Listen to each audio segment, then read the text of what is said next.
BNP সরকার গণভোট বাতিল করলে নির্বাচন বাতিল হয়ে যাবে। দর্শক, গণভোট গণভোট অধ্যাদেশ বাতিল নিয়ে রাজনীতিতে তোলপাড়, রাজনীতি জমে উঠেছে। অ্যাডভোকেট শিশির মনির এই কথা বলেছেন যে গণভোট বাতিল করলে নির্বাচনী তফসিলও বাতিল হয়ে যাবে। আর নির্বাচনের তফসিল বাতিল হয়ে গেলে তো নির্বাচনও বাতিল, কারণ তফসিলের সাথে অঙ্গাঙ্গিভাবে এই দুইটা বিষয় জড়িত। এখন একটা, যেমন একই মায়ের পেটে যমজ সন্তান, একটা বৈধ আর একটা অবৈধ, এটা তো হতে পারে না। তো দর্শক, রাজনীতি তুমুল উত্তেজনা, গণভোট অধ্যাদেশ বাতিল, এটা অনেকে বুঝতে পারছেন না। শিশির মনিরদের রাজনৈতিক পাণ্ডিত্য এবং আইনি পাণ্ডিত্য জাতিকে দেখানোর সময় এখন। এখানে এখন পর্যন্ত এটা মেধার খেলা চলছে, রাজনীতিতে এটা সিরিয়াসলি এখন পর্যন্ত ইম্প্যাক্ট ফেলে নেই।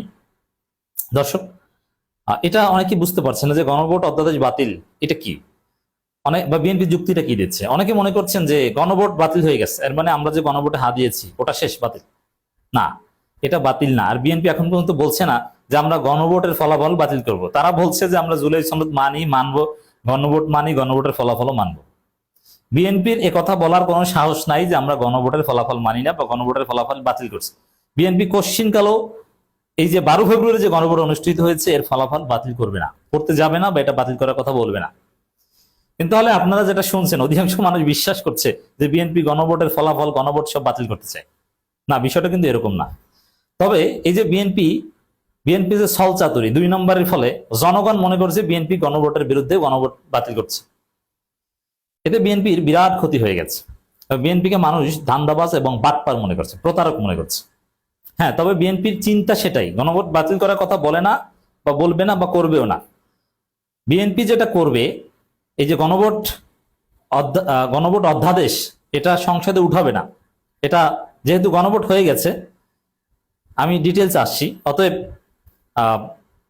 এটা বাদ, এটা নিয়ে আর কিছু বলার নেই। ওই গণভোট বৈধ হয়ে গেছে, বিএনপির মতো ওই গণভোট বৈধ, এটা কিন্তু অবৈধ বলছেন না।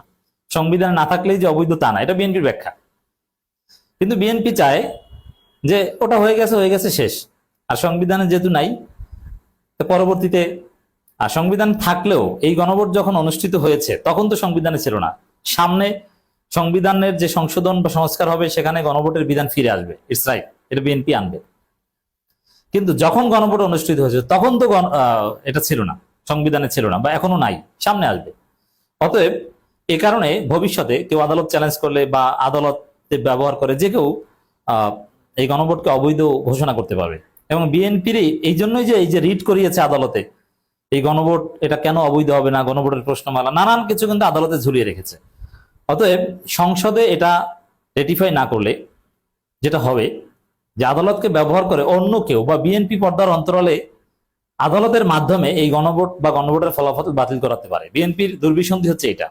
কিন্তু এখন পর্যন্ত যা শুনছেন তাতে কিন্তু বিএনপি, বা বাস্তব কথা হচ্ছে এটা, যে বিএনপি গণভোটের রায়ের পক্ষে, গণভোটের রায় বাস্তবায়নের কথাই বলছে। তারা গণভোটকে উপেক্ষা করার কথা কিন্তু তারা বলছে না, কিন্তু তারা আদালতের মাধ্যমে বাতিল করাবে, এটা হচ্ছে আসল কথা, নাম্বার 1। দ্বিতীয় হচ্ছে কেন মানুষ এটা অবিশ্বাস করছে, এর কারণ সহজ। এই যে আজকের স্পিকার মেজর হাফিজউদ্দিন আহমেদ বীর বিক্রম, তিনি নিজেই বলেছেন যে গণভোট অসাংবিধানিক, আমরা বাধ্য হয়ে মানছি। বিএনপির অনেক নেতা বলেছেন, এবং সংস্কার বিরোধী অনেক কথা বিএনপির লোকজন বলেছে, এবং গণভোটের বিরুদ্ধে অনেক কথা এখনো বিএনপির লোকজন বলে। এই কারণে জনগণের একটা অবিশ্বাস থাকে যে এখন বিএনপি যতই যুক্তি দেখ, দিন শেষে কোনো না কোনো সময় এই আদালতকে ব্যবহার করে বিএনপির লোকজনে এই গণভোটকে অবৈধ ঘোষণা করাতে পারে। এই জন্য সংসদের মাধ্যমে এটা বৈধতা দেওয়া হবে, এবং শিশির মনিররা এটা ক্লারিফাই করবেন। এখন আইনি যে বিতর্ক সামনে এসছে, তাতে আমি আইনের ছাত্র হিসেবে বলতে চাই যে বিএনপি যে কথা বলছে এটা খণ্ডন করা আসলেই কঠিন। আমরা রাজনীতিতে অনেক কিছু বলি বা আপনারা বলেন, বিএনপিকে গালি দিই, কিন্তু আইনের দৃষ্টিতে বিএনপি যে যুক্তি দিচ্ছে, সালাউদ্দিন যে যুক্তি দিচ্ছে, এটা খণ্ডন করা সত্যিকার অর্থে কঠিন। এই জায়গায় শিশির মনিররা এগিয়ে এসেছে, শিশির মনিরদের পাণ্ডিত্য দেখাচ্ছে। দেখেন কেন বিএনপির যুক্তি খণ্ডন করা কঠিন, এটা বলি। বিএনপি যেটা বলছে যে, এবং অতীতে এটাই হয়, এটাই সিস্টেম, একটা গণভোট করতে হলে গণভোটের জন্য যে আইন করতে হয়, যে আদেশ লাগে, ওই একটা গণভোটের জন্যই, মানে একটা আদেশের মাধ্যমে আপনি সারা জীবন গণভোট করতে পারবেন না। গণভোটের বিধান সংবিধানে থাকতে পারে, থাকলেও গণভোটের জন্য আদেশ অধ্যাদেশ এটা আলাদা করে লাগে প্রত্যেকটা গণভোটের জন্য। এখন যেহেতু যে গণভোট অনুষ্ঠিত হয়েছে 12 ফেব্রুয়ারি, ওই গণভোট আদেশটা ছিল শুধুমাত্র জুলাই বিপ্লব পরবর্তী জুলাই পার্সপেক্টিভের জুলাই সনদ বাস্তবায়নের গণভোট।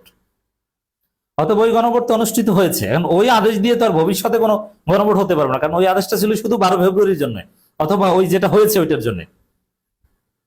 এই জন্য এটা সংসদে রেটিফাই করার কিছু নাই।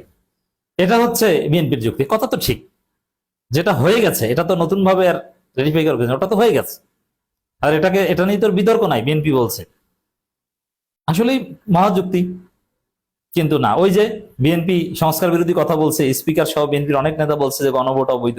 অতএব সামনে বিএনপি এটাকে অবৈধ করার ফন্দি ফিকির করতে পারে, এবং বিএনপির ইতিহাস হচ্ছে বেইমানের ইতিহাস, বিএনপিকে বিশ্বাস করা যায় না। এজন্য শিশির মনিরা ক্রিয়েটিভ থিওরি দিচ্ছেন। কি সেটা? সেটা হচ্ছে না, সংসদে এটা উত্থাপন করতে হবে, পাশ করাতে হবে, পাশ করিয়ে সেটা সংবিধানে বা ক্লজ থাকতে হবে যে গণভোট হয়েছে বা সংসদে উত্থাপন হয়েছে, এর সাথে সাথে এটা কার্যকারিতা শেষ, কিন্তু সংসদের মাধ্যমে আপনাকে এটা রেটিফাই করিয়ে নিতে হবে, যাতে কোনো আদালত ভবিষ্যতে এটাকে অবৈধ ঘোষণা করতে না পারে। কারণ সংসদ যদি এটাকে রেটিফাই করে তাহলে এটাকে আর অবৈধ ঘোষণা করতে পারবে না। এই জন্য এই অনিশ্চয়তার মধ্যে রাখা যাবে না, গণভোট অধ্যাদেশকে সংসদে পাশ করিয়ে নিতে হবে, কিন্তু অধ্যাদেশের কার্যকারিতা পাশ হওয়ার সাথে সাথে শেষ হয়ে যাবে। জাস্ট এতটুকু করলেই হয়। দর্শক, শিশির মনির এখানে চমৎকার খেলা খেলছেন এবং বিএনপিকে যুক্তিতে, এটা কঠিন যুক্তি, এটা সাধারণ অনেকের মাথার মধ্যে ঢুকবে না যে গণভোট আদেশ বাতিল নিয়ে কি যুক্তি চলছে বা কি খেলা চলছে। সাধারণ জনগণ বুঝে গেছেন যে বিএনপি 12 ফেব্রুয়ারি গণভোট বাতিল করে দিছে। না, বিষয়টা এরকম নয়, বিএনপি এটা বলে না, বলার সাহস নাই। তো এই ক্ষেত্রে জটিল বিতর্কে শিশির মনিরা যেভাবে খেলছেন, শিশির মনিরদের বুদ্ধির কাছে বিএনপি পরাজিত হতে বাধ্য। গণভোট বাতিল করলে নির্বাচনী তফসিলও বাতিল হয়ে যাবে। শিশির মনির, বাংলাদেশ জামাত ইসলামের কেন্দ্রীয় গণপরিষদ সদস্য, সুপ্রিম কোর্টের সিনিয়র আইনজীবী অ্যাডভোকেট শিশির মনির বলেছেন, গণভোট অধ্যাদেশ ও নির্বাচনের তফসিল পরস্পরের সঙ্গে অবিচ্ছেদ্যভাবে যুক্ত। তাই গণভোট অধ্যাদেশ বাতিল বা কার্যকারিতা হারালে নির্বাচন তফসিলও স্বয়ংক্রিয়ভাবে অকার্যকর হয়ে যাবে। অতএব গণভোট বাতিল, শিশির মনিরও কিন্তু বলছে না যে গণভোট অধ্যাদেশ বাতিল মানে গণভোটের ফলাফল বাতিল, না, একথা কিন্তু না। কিন্তু আপনি এটা বাতিল করতে যাবেন, তাহলে তো জাতীয় সংসদে নির্বাচনের তফসিলের প্রশ্নটা ভবিষ্যতে কেউ অবৈধ ঘোষণা করে দিতে পারে।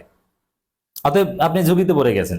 এমন ভাবে যুক্তি দিচ্ছেন শিশির মনিরা, এমন আইনি ব্যাখ্যা দিচ্ছেন, যার ফলে সংসদে গণভোট অধ্যাদেশ পাশ করাতে বিএনপি সরকার বাধ্য হবে।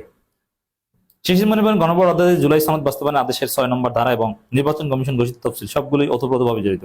তিনি এগুলোকে অবিচ্ছেদ্য যমজ হিসেবে উল্লেখ করে বলেন, একটি থেকে আরেকটি আলাদা করার সুযোগ নেই। তার মতে গণভোট অধ্যাদেশ বাতিল করা হলে তা সরাসরি জুলাই সনদ বাস্তবায়ন আদেশের প্রস্তাবনাকে ক্ষতিগ্রস্ত করবে। অতএব বিএনপি যে যুক্তি দিচ্ছে এটা সরল এবং ভাষা প্রাথমিক ভাবে মনে হয় যৌক্তিক যুক্তি, কিন্তু এর সাথে যে আরো অনেক গভীর বিষয় যুক্ত, এটা সালাউদ্দিনদের মাথায় অথবা ঢুকে নাই, অথবা বুঝেও 2 নম্বরই করছে। কিন্তু এটা আবার জাতিকে বুঝিয়ে দিচ্ছেন শিশির মনিররা। অতএব শিশির মনিররা যে দেশে আছেন, এই দেশে এইসব চালাকি মারাইতে আসবেন না। বেশি বুঝতে যাবেন, গণ অভ্যুত্থানে আপনাদের পতন হবে। অতএব শিশির মনিরদের বুঝ গ্রহণ করুন, সঠিক পথে হাঁটুন। বেশি বুঝতে গেলে সবকিছু শেষ হয়ে যাবে।